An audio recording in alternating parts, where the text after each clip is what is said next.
muy bien, gracias, gracias por estar con nosotros esta mañana, muchas gracias por compartir el tiempo también con esta oportunidad de estudio de la lección de escuela sabática. Y llegamos a la lección número 4, ya esta es la cuarta lección de este primer trimestre del año. Lección número 4, Jesús nuestro hermano fiel.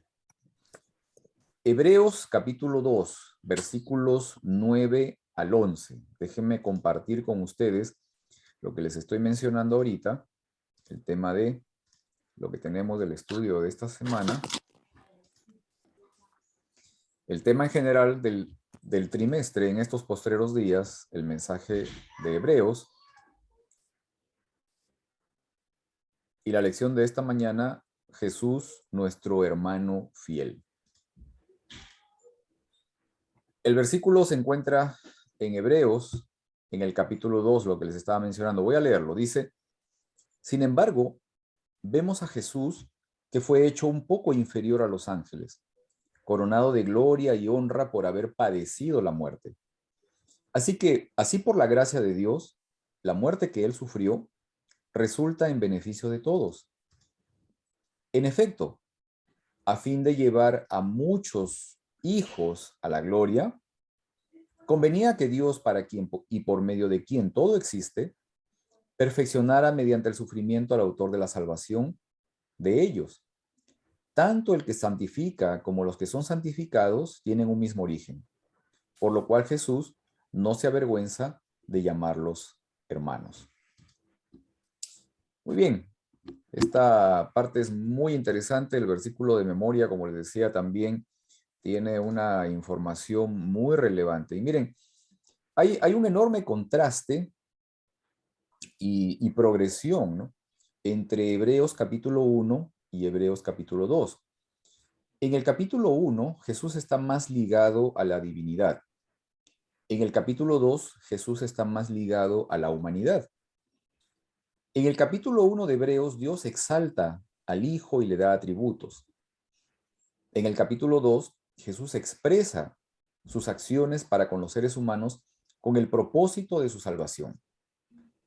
En Hebreos 1, Jesús es el divino Señor, creador, sustentador y soberano. En Hebreos 2, Jesús es el sumo sacerdote, misericordioso y fiel. Y ahora, esta mañana quería que pudiéramos a ver tres partes, tres segmentos muy importantes que son puestos obviamente en la lección. Obviamente hay algunos otros más que quisiéramos también ver y probablemente por cuestiones de tiempo a veces no podemos discutirlos plenamente, pero quiero compartir esto con ustedes. Miren, voy a poner aquí nuevamente lo que habíamos estado viendo. Estas tres partes. Jesús, el hermano redentor. Jesús, el hermano que no se avergüenza. Y Jesús, el hermano modelo. Tres partes que quisiera que pudiéramos ver esta mañana. Número 1, Jesús, el hermano redentor. Hebreos capítulo 2, versículos 14 al 16. Dice esto. Por tanto, ya que ellos son de carne y hueso, otra versión dice carne y sangre, él también compartió esa naturaleza humana para anular mediante la muerte al que tiene el dominio de la muerte, es decir, al diablo, y librar a todos los que por temor a la muerte estaban sometidos a esclavitud durante toda la vida. Pues ciertamente no vino en auxilio de los ángeles, sino de los descendientes de Abraham. Muy bien, quiero remover esta parte de aquí. La expresión carne y sangre, ¿no? Esta expresión significa que Jesús se hizo completamente humano. No simplemente parecía humano, era verdaderamente humano. Realmente era uno de nosotros. Esto quiere decir que Jesús participó de nuestra condición haciendo una separación de su divinidad para vencer en nuestra condición al enemigo. Ahora, hablemos primero del asunto estrictamente de la naturaleza humana, considerando el hecho de que por nuestra naturaleza fuimos hechos algo menores que los ángeles, pregunto esto: ¿por qué crees tú que era necesario que Jesús viniera al mundo con naturaleza humana? ¿Por qué para superar al más encumbrado, poderoso y perfecto de todos los ángeles creados por Dios, el representante de Dios, el representante de la humanidad y del universo, tuvo que venir en forma humana? Porque de lo contrario no hubiese podido salvar. Ok, a Tendría ver. que haber nacido, si hubiese venido de otra forma o ¿cómo se llama? Tendría que haber habido para él también un salvador. Y para que él sea nuestro salvador tenía que haber venido así. Ok, También para demostrar que sí se puede caminar con Dios y que a través del ejemplo de Él encontráramos el camino perfecto para la salvación. Amén. ok, muy bien, muy bien. ¿Alguien más por ahí? Miren, recordemos que Satanás logró convencer a la tercera parte de los ángeles. Logró convencer a la raza humana. Pero hubo una cosa muy importante también, que sembró un humo de duda en todo el universo. ¿Ok? O sea, en el planeta Tierra y en la tercera parte de los ángeles, la semilla que lanzó logró germinar y produjo obviamente un convencimiento en todos ellos, en nosotros también. Pero en el resto del universo había una duda. Y para deshacer las dudas que se mantenían en el universo respecto del carácter de Dios, el Hijo de Dios fue enviado con la misión de desenmascarar al enemigo, ¿no? ¿Por qué crees tú de que, viéndolo incluso desde otro lado, ¿no? ¿Por qué crees tú que Dios envió a su propio Hijo de la forma más frágil, ¿no? Como un niño recién nacido, de la forma más insignificante, ¿no? Nacido en el seno de una familia pobre, ¿no? Nacido en un establo. ¿Por qué crees tú que el Salvador del mundo y del universo vino al mundo en esa forma para hacerle frente, nuevamente, lo menciono así, al más perfecto de todos los ángeles que Dios haya creado? ¿Por qué no vino revestido como el arcángel Miguel, por ejemplo, ¿no? Que si lo hubiera hecho de esa manera, hermano, entonces, o sea, si hubiera nacido como Dios, el diablo no lo podía matar y no podía salvar a nadie. Era necesario que se hiciera hombre para que pudiera ser muerto. Si no, ¿cómo no hubiera podido desenmascarar al diablo? O sea, si él viene con todos sus poderes. Pues, o sea, ¿quién le va a ganar a Dios? No hay nadie que le gane a Dios. Pero Ajá. sin embargo, Dios se presenta humanamente. Por eso Pablo dice que se hizo carne para salvarnos a nosotros y no a salvar a la descendencia de Abraham, no a los ángeles. Entonces, para salvarnos a nosotros que somos carne, tuvo que hacerse carne. Con su muerte, nosotros dejamos de ser esclavos, claro, si queremos, ¿no? Ajá. Excepcional. Por eso, o sea, es la única forma de salvarnos con su propia vida. Y Dios puso su vida. Elena de White dice, hermano, que si Jesús hubiera fallado, estaba a riesgo todo el universo. Y de Todo. ninguna otra manera hubiera sido suficiente para pagar la deuda, hermano. Hay algo interesante en esto, o sea, como les menciono nuevamente, no solo estaba en juego el rescate de la humanidad, o sea, estaba en juego también esa semilla que se había lanzado en todo el universo. ¿Ok? Y luego vamos a ver una parte interesante también respecto a esto, o sea, cómo es que los otros seres que nunca han pecado, todavía, incluso hasta hoy, necesitan de seguir creciendo espiritualmente, necesitan seguir creciendo en la experiencia del conocimiento de Dios. Miren, Dios a través de Jesús mostró a los ángeles, ¿no? A los seres humanos y a todo el universo, que no es la manifestación externa de poder o de gloria, ¿no? La apariencia externa, las vestiduras, los títulos, la posición, lo que manifiesta quién está más cerca de Dios, sino que la verdadera manifestación del carácter de Dios se hace a través del o los frutos de su espíritu. Y no importa los insignificantes que estos puedan parecer, ¿no? Es relevante reconocer también de que Dios provee los medios para rescatarnos, ¿no? Él hace todo lo posible para lograr que yo, quien se apartó de Él, me decida a mirarlo y conocerlo y reconciliarme con Él. Miren, ¿de qué manera, pregunto esto nuevamente, de qué manera el reconocerme como hijo de Dios y hermano de Jesús impacta en mi percepción del prójimo?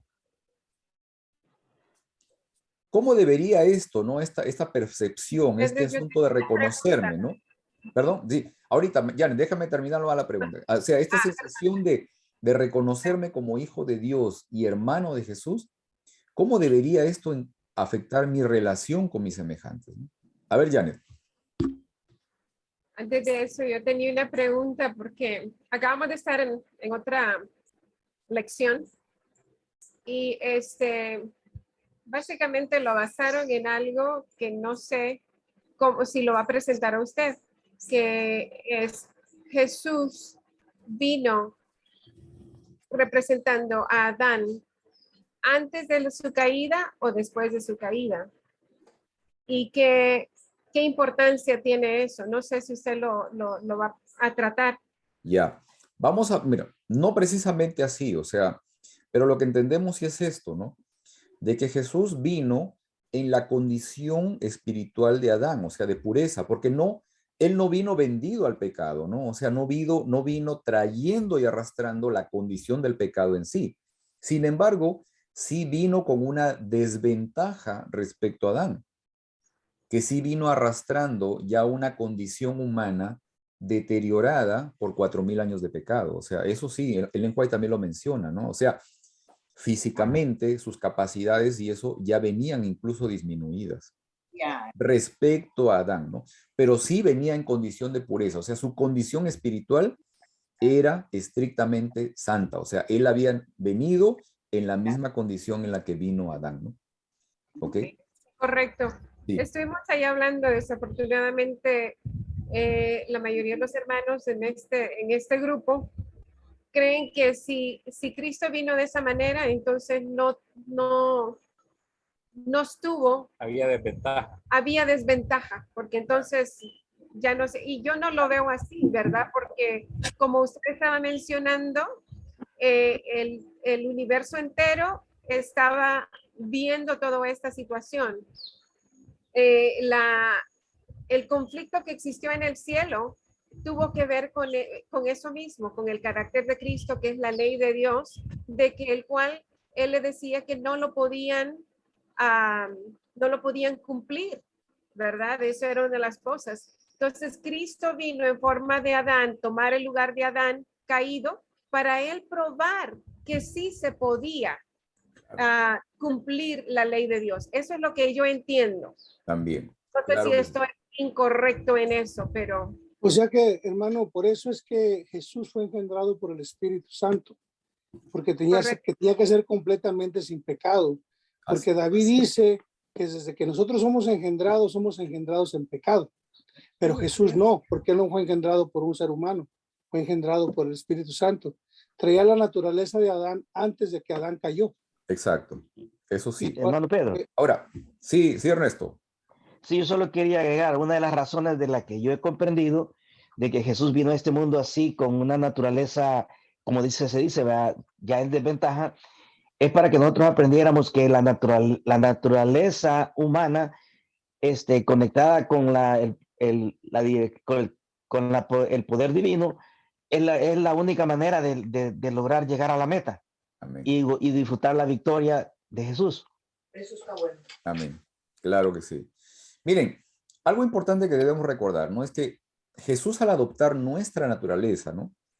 Era el Hijo de Dios y también es nuestro Redentor, se convierte en nuestro hermano mayor.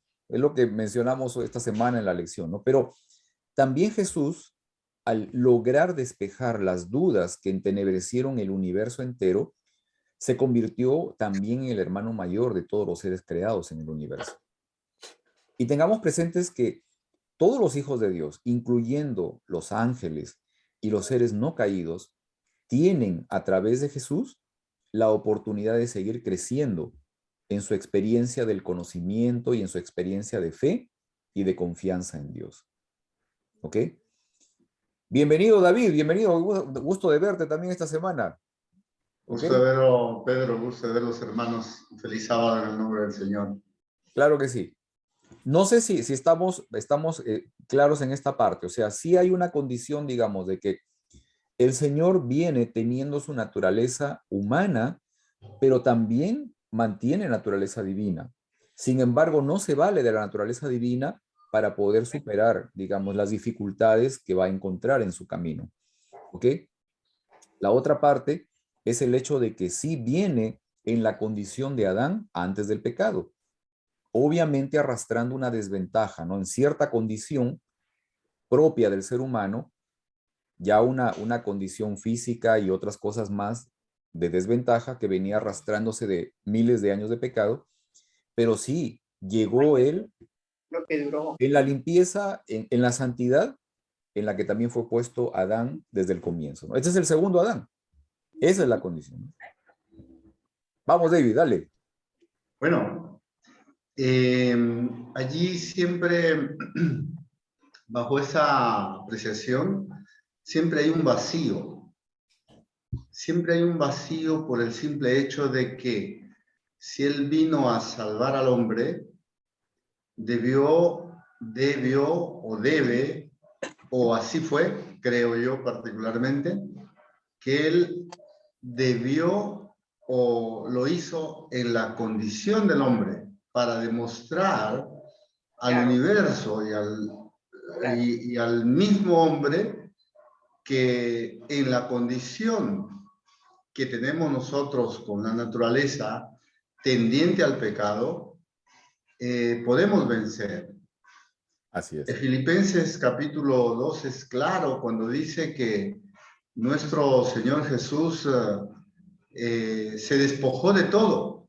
O sea, yo no sé qué podría hacer despojarse de todo y tomar la naturaleza del hombre en la degradación de cerca de 4.000 años para tocar la humanidad y levantarla.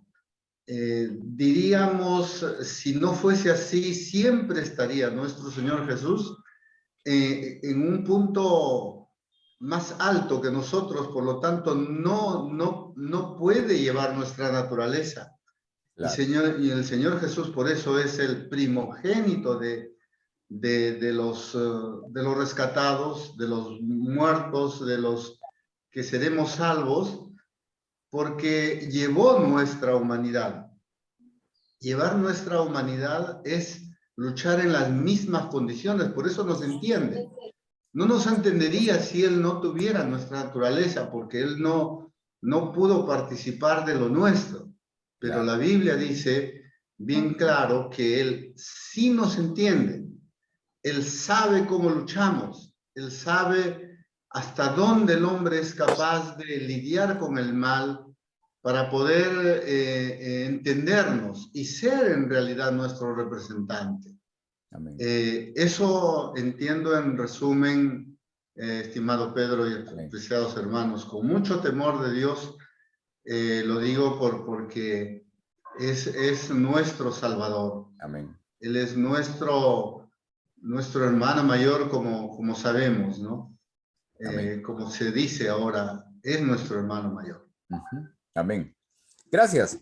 Miren, quiero que podamos buscar en nuestras Biblias un versículo que está en el libro de Primera de Pedro, en el capítulo 1 y el versículo 12. ¿Ok? Para que podamos entender una parte que yo les estaba comentando hace un momento que me pareció muy, muy relevante también. Y es esto, ¿no? Primera de Pedro, capítulo 1, versículo 12. Dice esto, ¿no? A ellos se les reveló que no se estaban sirviendo a sí mismos, sino que les servían a ustedes. Hablaban de las cosas que ahora les han anunciado los que les predicaron el Evangelio por medio del Espíritu Santo enviado del cielo. Y dice aquí, aún los mismos ángeles anhelan contemplar esas cosas. Ahora pregunto, ¿no? ¿Por qué crees que los ángeles anhelan contemplar la revelación del evangelio que nos es dado a nosotros para ser compartido al mundo, ¿no? ¿Será que seres sin pecado incluso y que viven en la presencia de Dios tienen aún más por conocer de Dios? Para ellos es un misterio, dice, ¿no? Es un misterio. Y un misterio que nosotros vamos a tener que explicar también mucho a los mundos que no cayeron, cómo fue nuestra experiencia. La inspiración lo revela así. Exacto, exacto. ¿Ibas a decir algo, Janet?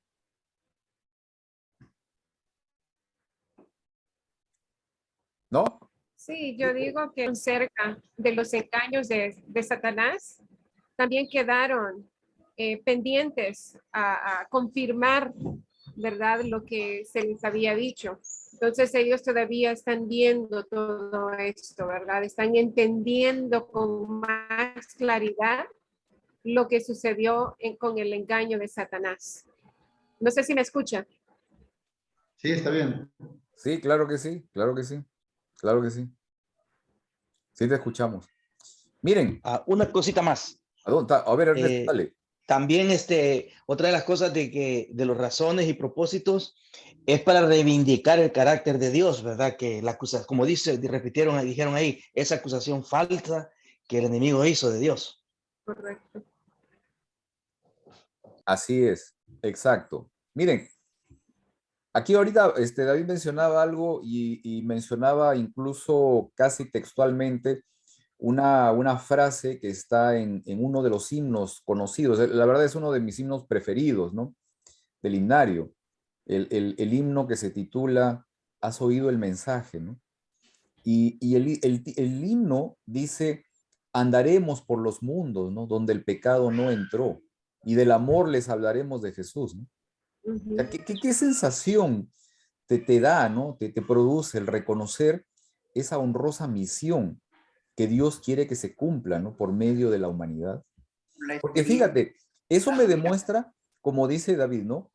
El amor de Dios es en realidad un misterio, ¿no?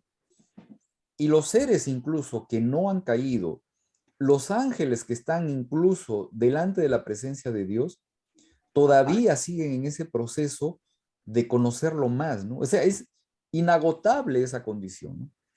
Nosotros, al haber experimentado esta condición de raza caída, de pecado, pero principalmente de haber recibido la gran bendición de que Dios vino a rescatarnos a nosotros, tenemos la experiencia y la posibilidad de ir a contar esto a otros mundos, ¿no?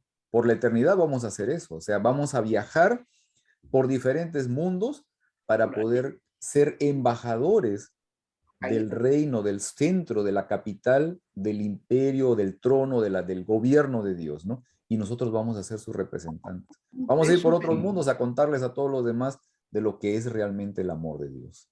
Los mundos son hermoso. Por decir así. Así es, así es. Muy bien. Vamos a compartir esta parte. Quiero compartirles esto. Pero estos mundos están significados. Muy bien, parte número 2. Hebreos capítulo 11, versículos 24 al 26. Toda una experiencia esto, ¿ok?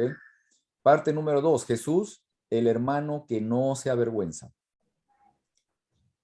Dice aquí, por la fe, perdón que haya acá un error de escritura, por la fe Moisés, ya adulto, renunció a ser llamado hijo de la hija del faraón.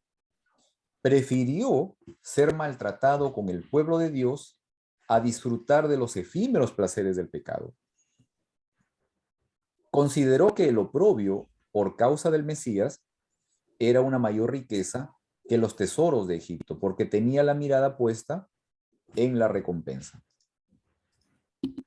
Muy bien. En esta narración de la experiencia de Moisés nos muestra algo que muy frecuentemente ocurre en nuestra vida cristiana, ¿no? Muchas veces somos presionados para optar, por ejemplo, por el camino más cómodo, más amplio, a veces la presión del grupo, por las amistades, la pareja, por el trabajo, por las comodidades del mundo, ¿no? Incluso por el sentido común, ¿no? Digamos, hay algunas cosas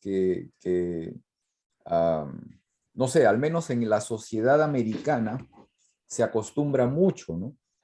La gente cuando te conoce, y mucho se da, me parece, entre varones mayormente, ¿no? Cuando te conocen, de inmediato te preguntan a qué te dedicas, ¿no? ¿Cuál es tu trabajo? Porque en la medida en lo que tú, digamos, haces, ellos te califican en un rango de ingreso, ¿no? De ganar dinero, ¿no? O sea, esa es más o menos la condición. Es un poco lo que la sociedad, sobre todo americana, acostumbra mucho, ¿no? El otro día habíamos ido a hacer unas compras con Mónica, ¿no?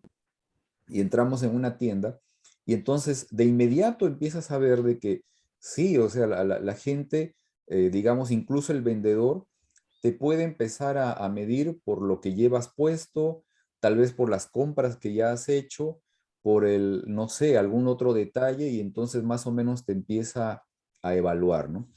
Ese es un término muy, muy humano, ¿no? Ahora, Moisés renunció a los lujos, a la fama, a la popularidad, a la gloria humana. Si lo ubicáramos tal vez en un contexto, digamos, actual, contemporáneo, podríamos estar hablando de autos, ¿no? Casas, mujeres, no sé, o sea, cosas de ese tipo, ¿no? O sea, tener, digamos, la posibilidad de alcanzar muchas cosas, muchas condiciones, debido justamente al hecho de convertirse en un faraón, en un príncipe de Egipto, ¿no? Sin embargo, dice la palabra, dice que Moisés consideró todo eso algo efímero, ¿no? Algo pasajero, temporal, y más bien se decidió por el camino estrecho, por el camino duro, por el camino del rechazo de la gran mayoría, ¿no? El camino de la soledad, de la limitación física, ¿no? Que conducía a un fin realmente eterno, pero que a la vista humana no tenía sentido, ¿no? Ahora, si nosotros hubiéramos sido amigos de Moisés en su época, imaginémonos esto, ¿no? Amigos de Moisés, conocemos a Moisés, estamos cerca de él. ¿Qué le hubiéramos aconsejado a Moisés? Si nosotros hubiéramos sido espectadores, ¿no? De todo esto y conociéramos a Moisés, ¿no? En la época en la que todo esto ocurrió, ¿qué hubiéramos pensado de Moisés, ¿no? De la decisión que tomó.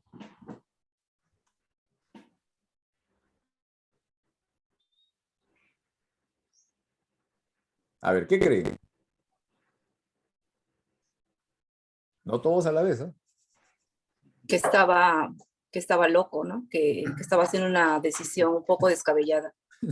Un poco es un sentido bastante, bastante suave de poderlo referir, ¿no?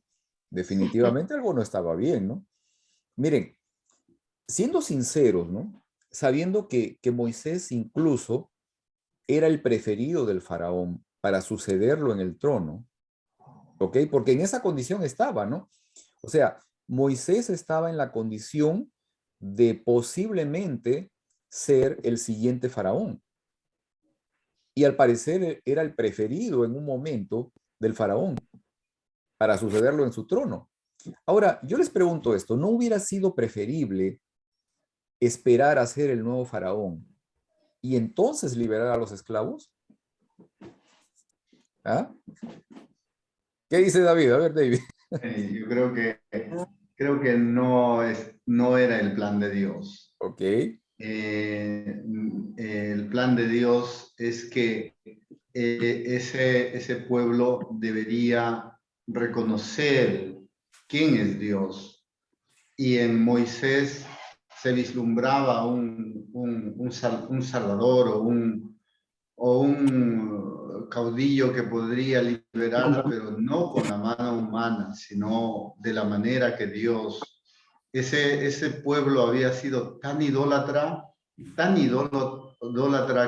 que liberarlo como idólatra a un pueblo, no, creo que el mensaje no estaba completo. El mensaje era que Moisés debió haber tenido una experiencia de ese tipo, que de paso también es ejemplo para muchos hoy, ¿no?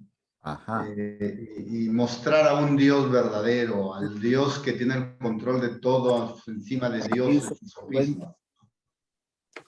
Venga, sigan. Muy bien. Mira, recuerden algo, ¿no? Recuerden algo. O sea, recuerda que Moisés solamente tenía que decir, sí, yo acepto, ¿no? O sea, o quizás no solamente decir, no rechazo lo que me ofrecen, ¿no? Pero también con lo que estaba comentando ahorita David, o sea, ¿por qué el hecho de llegar a convertirse en el faraón o líder político de Egipto era o arrastraba pecado incluido ante los ojos de Dios? ¿Ah? Es lo que dice Hebreos 11, o sea, lo que acabamos de leer, o sea, él desechó todo eso porque todas esas cosas que venían incluidas en el paquete completo que le estaban ofreciendo o que él tenía delante de sí para poderlo tomar, incluía el pecado. Ahora, miren, en un contexto actual, ¿no? Donde cada momento debemos tomar decisiones que incumben mi desarrollo personal, ¿no? O el logro de metas personales, familiares, etcétera. ¿En qué formas, al igual que en la vida de Moisés, el éxito personal puede significar apartarse del bien, ¿no? Por ejemplo, ¿qué consejo le darías a un joven de tu iglesia cuyas decisiones lo podrían estar llevando lejos de Dios? A ver, llevémoslo a un plano más práctico. Aquí bienvenido, Jorgito, también ahí te estoy viendo. Muchas gracias por estar con nosotros esta mañana. Y también Verónica y Devlin también que acaban de llegar. Sí, bienvenidos. A ver. Yo le hablaría a ese joven. A ver, ¿quién habla? No, sí, habla mami, háblame. Yo le hablaría a ese joven con Biblia en la mano. Le diría el versículo que dice que de nada le sirve al hombre granjear el mundo y perder su alma. Lo que me decías a mí siempre. Así. Ok. Bueno, sí. Sí. ¿Qué más? ¿Alguien más? Oye, hermano, yo estaba pensando en la pregunta que hiciste de Moisés. Ajá. O sea, que el llamado de Dios hacia ti es cuando Él te llama, no cuando a ti te antoja. O sea, el llamado en ese momento, no después. Y aún Moisés. Claro. Sí, en realidad. Y yo imagino una cosa, o sea, y aquí también hay que No lo ver quería porque sabía la responsabilidad. ¿Perdón? O sea, hay algunas cosas que son importantes de tener presente también, ¿no? Como menciona el versículo de Hebreos 11, definitivamente el hecho de convertirse, por ejemplo, en el faraón o en el líder político de esta nación pagana, iba a involucrar de todas maneras a que Moisés tuviera que participar en ciertas condiciones, en ciertas actividades que iban a estar en contra de lo que su moral o sus principios o su formación mantenían o trataban de mantener, ¿no? O sea, esto se iba a dar, o sea, definitivamente. Por eso es de que él dice allí, en un momento o en una condición de adulto, o sea, en una condición en la que ya tenía que tomar decisiones por sí mismo, ¿ok? Decidió algo y obviamente prefirió convertirse en un pastor de ovejas, o sea, primero huir obviamente de Egipto, a quedarse, pues a disfrutar de mucho humano que hubiera sido obviamente lo más lógico, pero que lo iba a llevar directamente a alejarse de Dios, ¿no? Y un ejemplo de eso, hermano, Sí. Un ejemplo de eso está cuando Dios les dijo que entraran a la tierra prometida y tuvieron miedo. No era cuando ellos iban a querer, era porque o sea, ahí mostraron que no tenían fe. Es cuestión de fe. Claro, Y la cuestión con los jóvenes, yo pienso, hermano, que si tu testimonio no va de acuerdo con lo que la palabra de Dios dice, un joven nunca te va a escuchar. Tiene que ir tu testimonio agarrado de la mano, claro, ¿verdad? Si no, puedes hablar todo lo que tú quieras, pero si ellos saben que dices una cosa y haces otra cosa, no te va a funcionar. Por eso es que muchos de nuestros jóvenes se apartan de la religión, porque decimos una cosa y hacemos otra cosa a los adultos, ¿no? claro, claro, Entonces, tienes que respaldar lo que dices con hechos, no nada más con que la palabra de Dios dice eso. Pues sí, ¿y qué? Pero tú no lo vives. O sea, ¿de qué sirve? claro, O sea, el joven figura, si en ti no te ha funcionado la palabra de Dios, ¿por qué me va a funcionar a mí, no? claro. Me llaman mentiroso. Claro. Claro, definitivamente, como dices, hermano, sí, o sea, hay necesidad de poder apoyar la palabra que uno expresa con los hechos, ¿no? O sea, tus acciones son realmente las que deben predicar, las que deben mostrar una verdad, ¿no? Un principio, ¿no? Porque no podríamos o no hay autoridad moral para poder aconsejar a alguien si uno mismo no está viviendo lo que predica, ¿no? Lo que dice, ¿no? Ya, creo que eso es fundamental. Ahora, Y aún así, hermano, no te garantiza el éxito, ¿eh? claro, Aún lógico, así. lógico. Ahora vamos a esto, ¿no? Y a lo que mencionaba, o sea, en cierta medida, y eso lo hemos estado viendo en otras lecciones también anteriormente, en cierta medida Moisés también es un tipo de Jesús, ¿no? Y por eso es de que la lección también lo presenta aquí, ¿no?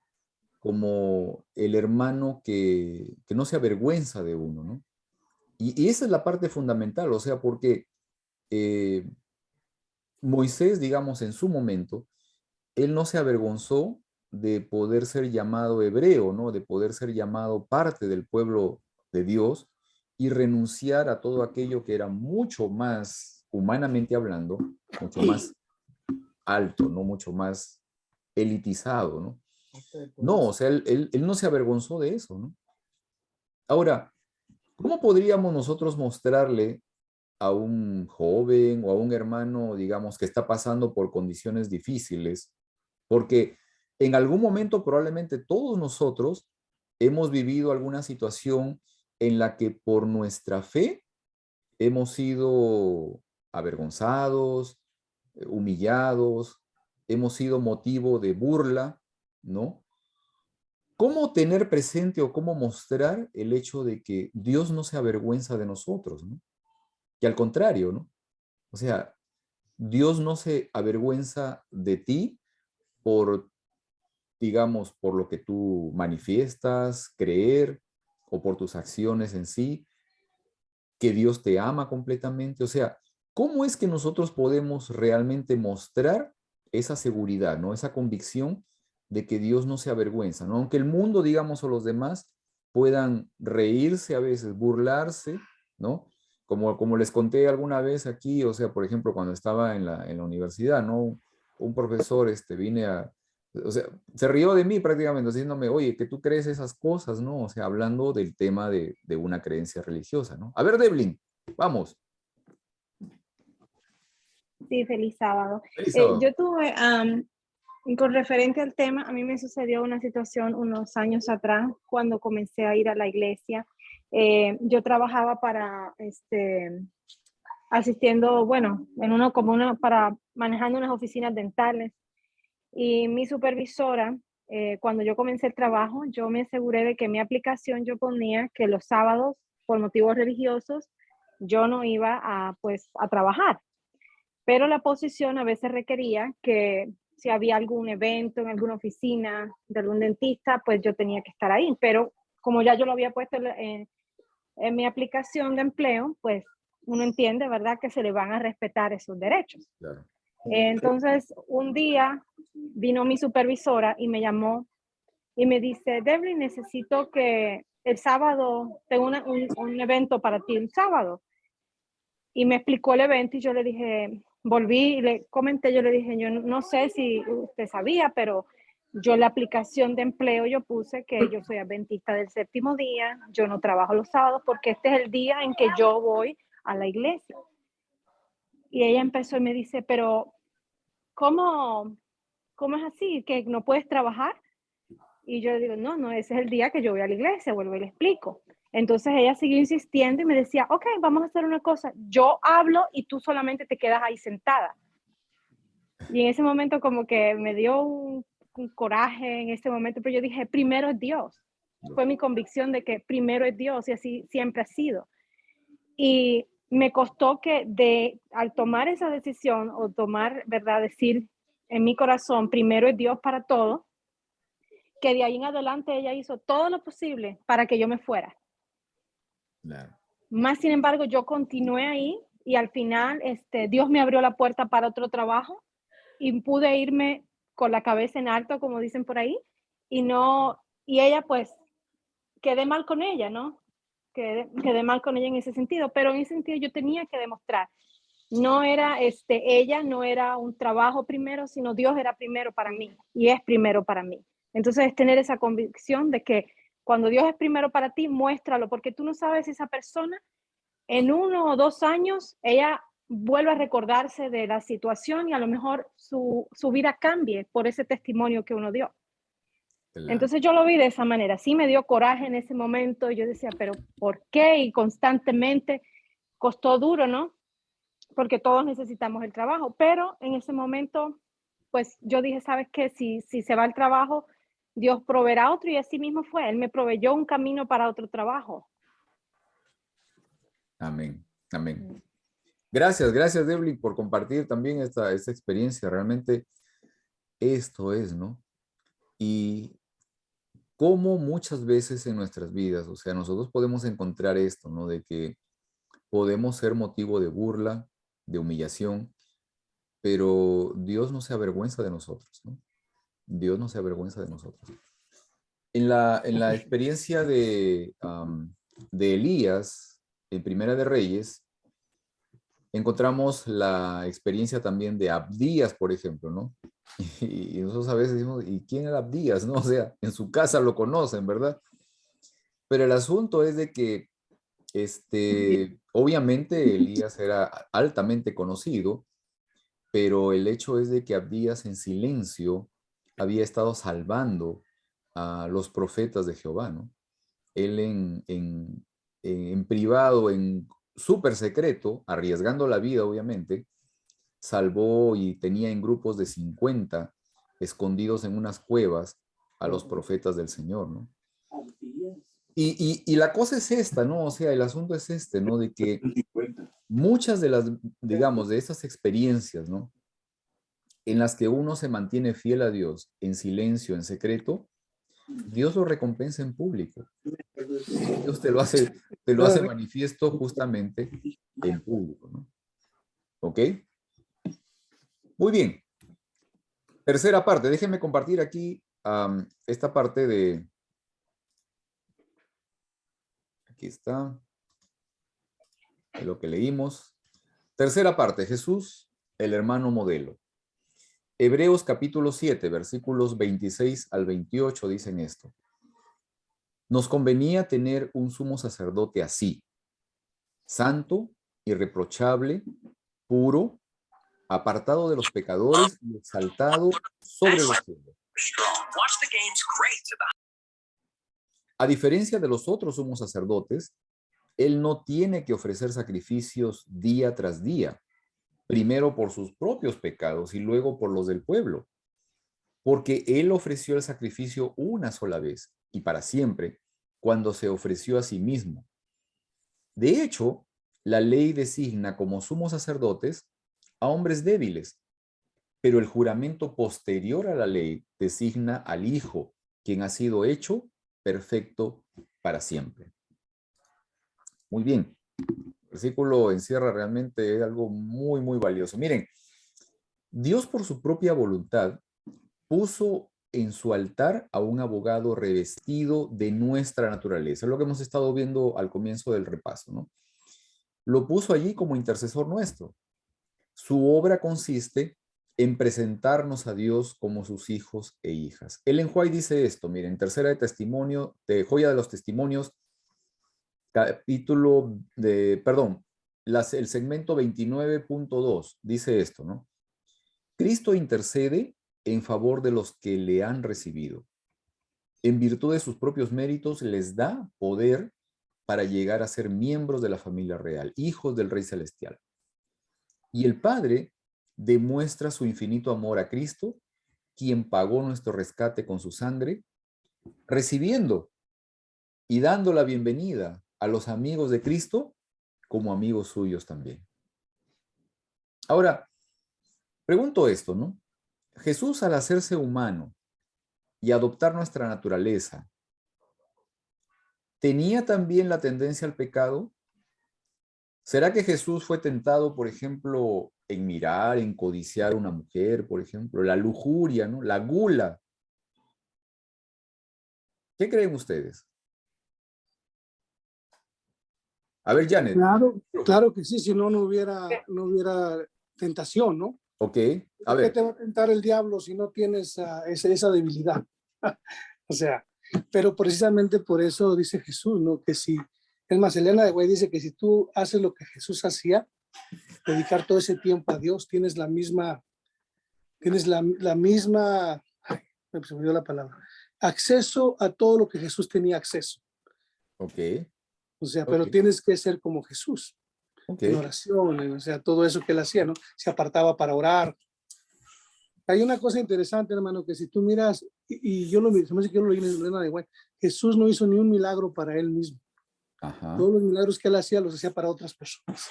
Entonces, si Jesús es tentado en todo, pero él no tenía esa debilidad de que cayera, entonces, ¿cuál era el propósito de tentarlo? Claro. A ver, Janet, tenía que decir algo, Janet. No, solamente eso, que él fue tentado en todo, igual que nosotros. No tuvo ninguna ventaja, ¿verdad? De ser Dios. Eso sí, él fue tentado en todo. Ok. Hay algo interesante, un detalle que estaba viendo esta semana, ¿no? Si nos referimos, por ejemplo, a las tentaciones que enfrentamos, debemos reconocer que el enemigo nos entrega tentaciones a la carta. ¿Sí? ¿Qué significa eso? Pero más grandes. ¿Qué significa eso de que Satanás nos entrega tentaciones a la carta, ¿no? ¿Ah? Nuestras debilidades. Claro, él conoce aquellas cosas que para nosotros pueden ser significativas, pueden ser valiosas, atractivas, aquello que atrae nuestros sentidos, ¿no? Ahora, considerando esto, ¿no? Nuevamente pensemos otra vez en lo que acabamos de comentar hace un momento, ¿no? ¿Qué tentaciones crees tú que recibió Jesús? O sea, obviamente las tentaciones que se presentan en los evangelios, esas 3 tentaciones y todo lo demás, eran básicamente una representación de todas las tentaciones que el Señor recibió, ¿no? O un momento crucial incluso en una situación bastante particular. Pero si nos fijamos, o sea, ¿en qué consistieron esas tentaciones? O sea, ¿en qué consistieron esas tentaciones en sí? ¿Se dan cuenta? O sea, por ejemplo, ¿no? La primera tentación que le hace Satanás, ¿no? Le dice, hey, ok, puedes convertir las piedras en pan, ¿no? Pero hay algo interesante que le presenta primero, o sea, que le lanza un dardo primero antes de decirle, hey, convierte las piedras en pan, puedes convertir las piedras en pan, ¿no? Pero le lanza un dardo de duda. Si eres el Hijo de Dios. Si tú eres el Hijo de Dios, entonces, ¿no? O por ejemplo, exacto, ¿no? La segunda tentación, básicamente lo mismo, ¿no? O sea, hey, si tú eres el Hijo de Dios, lánzate de aquí, ¿no? Porque escrito está, o sea, tu pie no va a tropezar en piedra, ¿no? Y hermano, perdón, dale, ¿dónde estás? también, ¿Qué tal, Guerrero? hola, también, yo creo que una de las tentaciones fue quererlo hacerlo enojar o que el Señor llegara a enojarse por la orden que él le estaba dando. Okay. Porque él estaba ordenando, siendo que, ¿cómo le va a ordenar él a Dios, a nuestro Dios? Yo creo que esa es una también, de quererlo tentar a enojarse a Jesús, a que se enojara, porque él estaba dando la orden haz Ok. esto. Ok. Ajá. ¿Alguien Creo que más? precisamente el de quererlo sacar lo que era Dios, ¿verdad? Ujú. Quería que sacara lo que era Dios. Si eres hijo de Dios, pruébamelo, que eres hijo de Dios. Ujú. Entonces dejaría de ser humano, ¿verdad? Entonces caería en esa tentación de poder unir esos dos poderes, ¿verdad? Humano y divino. Y divino. Exacto. A ver, David. Bueno, las tentaciones son elocuentes. Lo que estaba el enemigo tratando es de hacer dudar a Jesús. Así es, así es. Porque la única expresión o el único momento en que Jesús fue manifestado como hijo de Dios fue en la ocasión del bautismo. Entonces lo que el enemigo quería era de todas maneras llevarlo a dudar de todo de todas las promesas que él había recibido de su padre. Así es. Porque si bien es cierto, él en su naturaleza es Dios, todo eso estaba velado. Claro. Por lo tanto, nada de eso podía ser usado para su bienestar o para usarlo en algo propio. Por eso es que el enemigo en todo momento pone en tela de juicio si eres, Ajá. si eres. Ya Jesús había recibido eso como aseveraciones, como promesas de confianza para que Él se sostenga, como todos nosotros, igual, a nosotros también somos tentados de muchas maneras de esa óptica. Tú eres un hijo de Dios, mira lo que estás sufriendo. Tú dices que eres hijo de Dios y mira lo que estás pasando. Claro. O etcétera, y pone siempre la duda para que el ser humano deje de ser. Jesús en ningún momento se puso siquiera a dialogar. No, no. Él expresó las promesas. Así es. Así es. Expresó las promesas y esas fueron su salvación. Y esas tranquilamente pueden ser también nuestra salvación. Perfecto, así es, así es lo que vimos hace algunas semanas justamente, ¿no? El hecho de que las respuestas, o bueno, porque Jesús nunca argumentó con el enemigo, o sea, nunca entró en un diálogo con él, ¿no? Lo que manifestó fue un recordatorio de las promesas de Dios, o sea, eso era lo que estaba manifestando, ¿no? Muy bien, miren, ahorita estoy viendo aquí que ya entró a la doctora Cecilia Beltrán. Muchas gracias, Ceci, por estar con nosotros esta mañana. Yo quería compartir algo que ella también me compartió con ustedes, un pequeño video. Ella tiene una experiencia que contar que pasó hace algunos días atrás. Y pero antes de presentarla, quiero que puedan ver esto. Esto es más o menos como 1 minuto o 59 segundos, creo que dura este pequeño video que fue grabado con unas cámaras de seguridad. Quiero que las podamos ver aquí. Ok, ahí van. Ustedes van a poder ver esto aquí. Ojalá lo puedan ver en sus aparatos también. Una imagen un poco pequeña, pero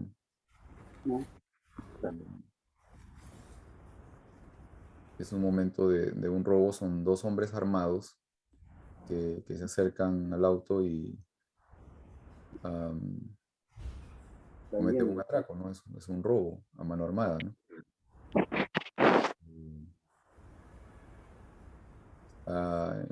En la puerta de la casa. Bueno, ahorita ella nos va a comentar exactamente cómo se dieron las cosas y algunos detalles más que son lo importante de toda esta experiencia, ¿no?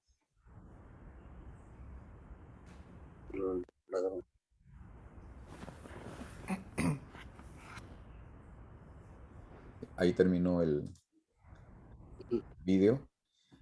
Y bueno, gracias Ceci por estar con nosotros, gracias por estar esta mañana con nosotros. Sé que tienes mucha actividad también, pero como digo, bueno, bienvenida y gracias por hacer el tiempo. También deseo compartir con nosotros Hola, Esta Pedro. experiencia sobre todo, ¿no? Esta experiencia que has tenido en estos días, ¿no? Cuéntanos, adelante. Hola, hola, ¿cómo están todos? Hola, Pedro. Sí, me parece interesante comentar lo que me pasó, porque es la segunda vez en mi vida que paso por un sentimiento eh, tan parecido. Es decir, yo sentí la presencia de Dios conmigo a mi lado. Y es como si entraras a otra dimensión. Como que no estás en el lugar.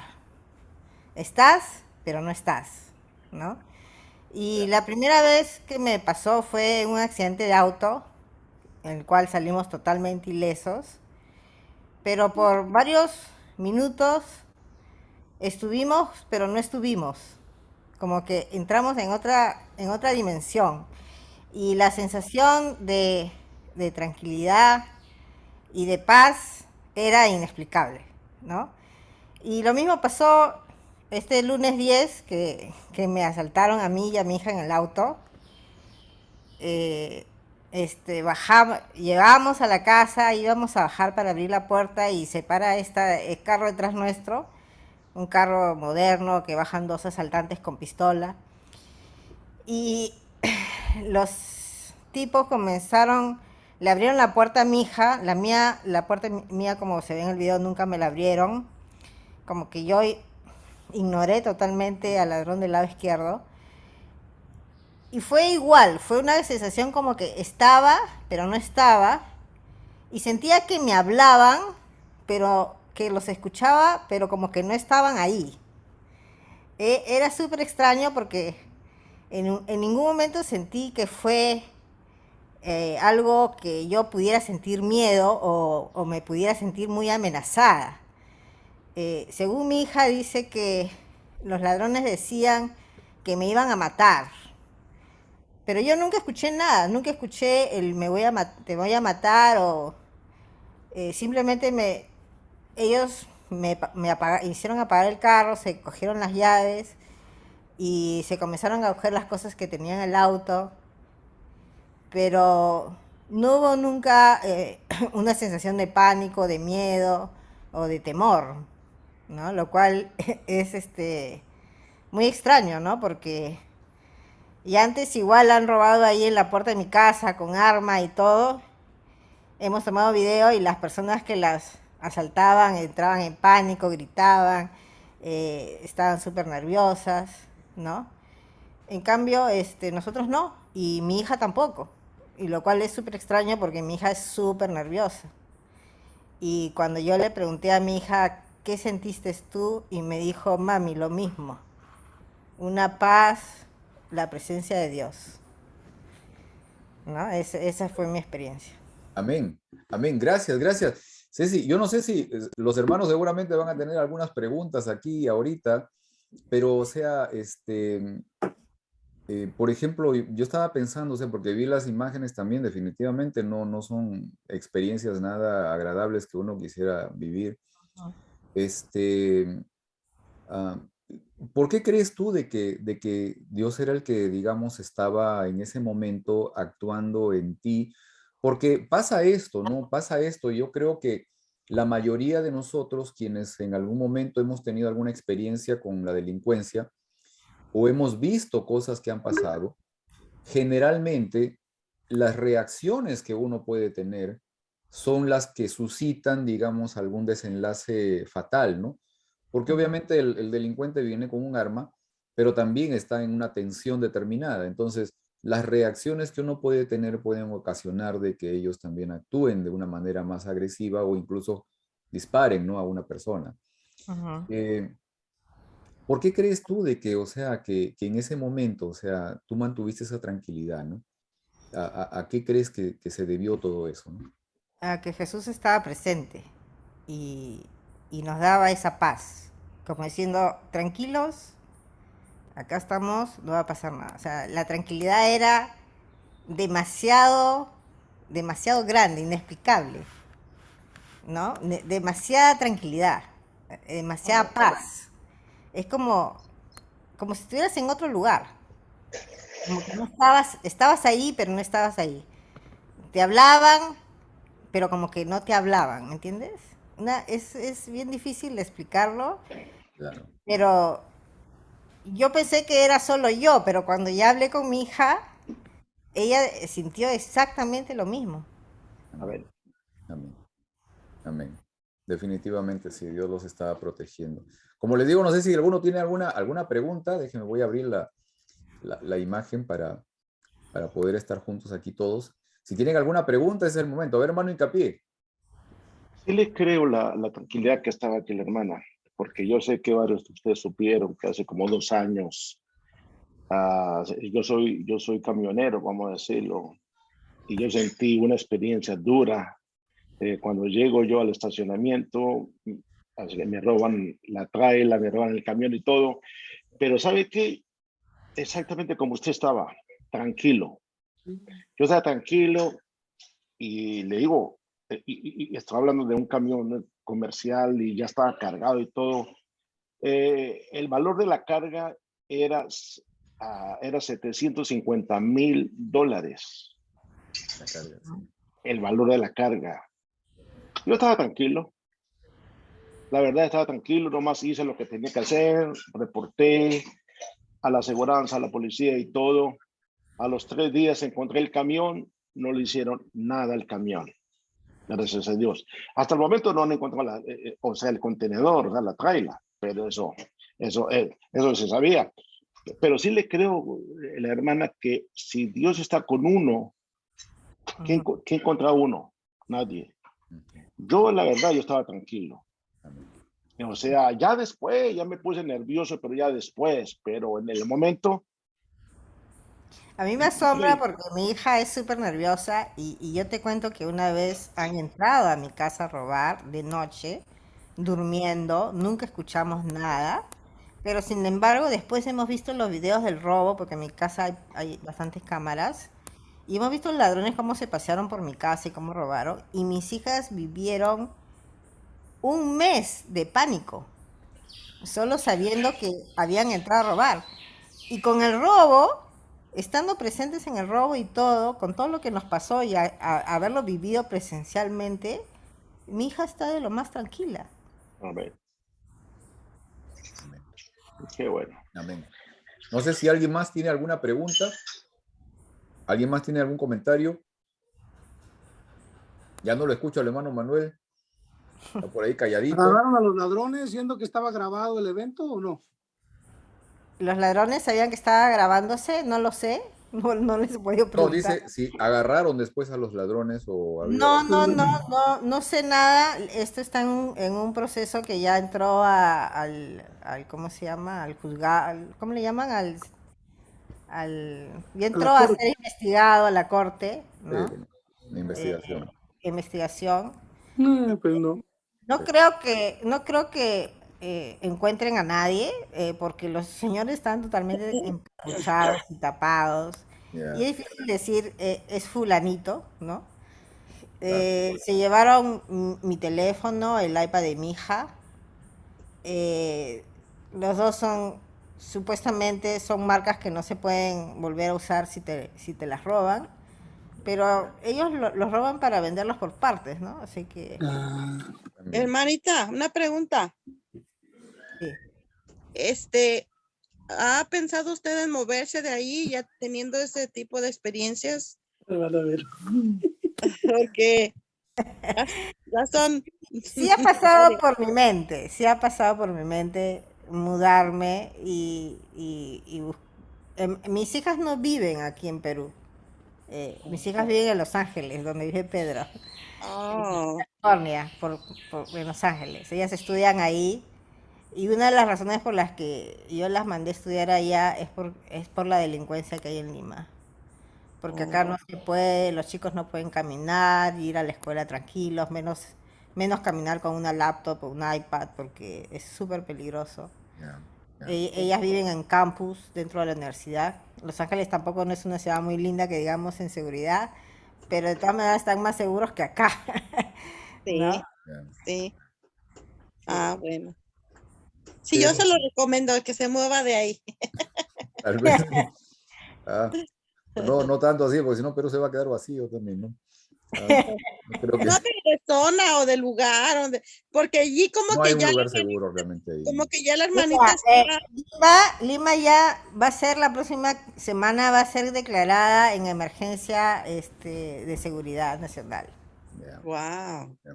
Sí, sí. Incluso como mis dos hijas son americanas, siempre me llevan los correos de la embajada americana y la embajada americana ya mandó a todos sus ciudadanos americanos en el Perú un comunicado de que Perú está en alerta criminal. Claro, claro. Sí. Sí, Oh, es wow. es una realidad bastante triste, pero sí esas son condiciones que se están viviendo en la actualidad y yo creo que en varios países de Latinoamérica hay eso, ¿no? Hay algunos obviamente donde hay mucha tranquilidad. Luis y Janet, por ejemplo, ellos viven ahorita en Costa Rica, ellos vivían aquí en el sur de California, pero Costa hace Rica, un esa fue año, ¿no? mira cómo es la vida, justo Costa Rica, cuando es la ciudad donde yo me quiero ir a vivir. El lugar donde quería vivir, Cecilia. Está bien, vengan para acá. Dice, miren, todavía ellos, atrás de ellos tienen todo el background que es su backyard, así que es porque viven en una zona que es completamente ligada al campo y al medio ambiente. Sí, sí, sí. Así que es un lugar hermoso también ahí. Y bueno, muchas gracias, Cecilia. Yo sé que tienes un día ocupado también, pero nuevamente gracias por tener el tiempo, la disposición de querer compartir con nosotros tu experiencia. Espero de que obviamente estas situaciones de dificultades. Lo que quería comentar, Sí, claro. algo más, fue que las dos experiencias que he tenido de este tipo han sido con mi hija Valeria. Ok. Y eso es lo que yo siempre me pregunto. ¿Qué hay detrás de que yo esté con mi hija y que Dios se presente, ¿no? Es Ya, ya. muy interesante. Bueno, sí, sí. En algún momento es posible que uno encuentre respuestas a eso. De todas maneras, las experiencias que uno vive siempre tienen un propósito, ¿no? Siempre tienen un propósito y cuando confiamos en Dios sabemos de que esas experiencias y esos propósitos siempre son para bien de uno. Que bueno, Sí. nuevamente gracias. Miren, Bueno, ¿sí? gracias, hasta luego. Gracias. Adiós a todos. Miren, quiero compartir aquí ahorita para poder terminar esta parte. ¿Qué aprendiste hoy? ¿Qué aprendimos hoy? Esto es muy importante, ¿ok? ¿Qué aprendimos hoy para poder redondear todo el asunto de lo que hemos estado conversando, lo que hemos estado discutiendo también esta mañana? ¿Qué aprendiste hoy? Vamos a ver.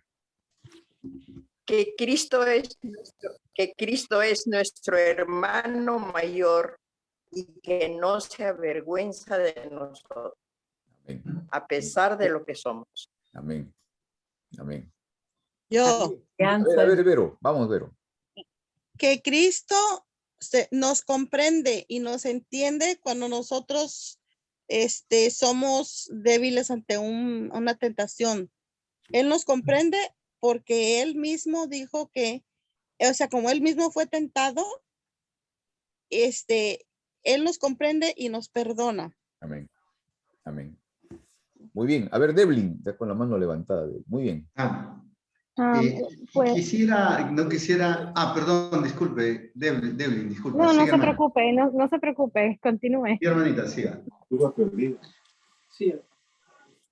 Vamos, Devlin, dale. A ver, Devlin. Okay. Cuéntanos. Sí, para mí es la representación de todos los días, ¿verdad? De la lección de esta semana, representa un alivio al alma saber de que alguien ya pasó por todas las debilidades que uno como ser humano ha enfrentado durante toda la vida, y que saber que él es, a pesar de todo, un abogado, él te entiende, es un alivio para el alma saber de que mis debilidades pueden ser idas a él, y él va a abrir puertas, va a ayudar en cada dificultad hasta perfeccionar nuestra vida. Amén. Amén. Sí. Amén.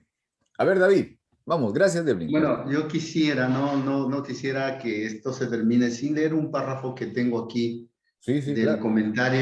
comentario que hace la inspiración de Filipenses 2 del 5 al 8. Dice aquí, el que era el comandante de los atrios celestiales, se quitó su manto real y su corona regia, y revistiendo su divinidad con humanidad, vino a este mundo para estar a la cabeza de la raza humana, como el hombre modelo. Esta expresión, hombre modelo, podríamos nosotros tomarlo así muy rápido como un ejemplo. Está ¿Y mejorcito. dónde hay uno? Así no podía. ¿Dónde hay uno que sí pudo? Ah, acá está. El hombre modelo. Y ese hombre modelo dice, se humilló a sí mismo para sufrir con la raza humana, para ser afligido en todas sus tribulaciones de los seres humanos. Todo el mundo era suyo, pero se vació tan completamente de sí mismo que declaró durante su ministerio: las zorras tienen cuevas, guaridas, y las aves del cielo nidos, mas el Hijo del Hombre no tiene dónde recostar su cabeza. Así es. Nosotros, al igual que nuestro Señor Jesús, debemos nunca olvidar que somos hijos de Dios. Todas las experiencias que se contaron de protección de Dios deberían nosotros animarnos a mantener nuestra confianza plena en que ahora somos hijos de Dios. Y aunque no se ha manifestado lo que hemos de ser, cuando Él vuelva seremos semejantes a Él. Amén. Amén. Importante, importante. ¿Alguien más que aprendió esta semana? Estas cosas son muy importantes, hermanos. Miren, algo que quiero que ustedes puedan graficar bien, ¿no? El Señor al venir no vino a enseñarnos cómo salvarnos, ¿no? Jesús vino a salvarnos. Ese fue el objetivo que tuvo, ¿sí? Es muy importante. Como mencionaba ahorita también David, ¿no? El tema este de que en el Señor tenemos un modelo que seguir también. También tenemos un mensaje que nos trajo. Vino a despejar una duda, ¿no? A lograr también de que confiemos en Él y confiamos en Dios, obviamente. Y a entregarnos la oportunidad también para poder ser redimidos. Todos tenemos esa oportunidad. Muy bien. Tarea de la semana. Vamos a compartir aquí la tarea de la semana. Déjenme poder apuntarlo acá, que salga para todos. Tarea de la semana. Reserva 30 minutos, 30 minutos ahora, cada día para tu comunión personal con Cristo. Que tu esfuerzo constante cada día sea mirarlo a Él, buscarlo a Él, conocerlo a Él. Identifica esta semana a alguien a que puedas contar que Jesús nos acepta y que no se avergüenza de nosotros. No importa tu condición, ¿no? No importa la situación en la que estás. Dios no se avergüenza de ti. Esta semana, cada día, reconoce a Jesús como tu hermano mayor, como tu modelo y como tu redentor. Amén. ¿Ok? Tenemos tarea entonces para la semana. Muy bien. Muy bien. Gracias por estar con nosotros hoy. Déjenme, vamos a despedirnos de todos aquellos que nos están siguiendo a través de la transmisión, y con todos ellos también nos vemos la próxima semana.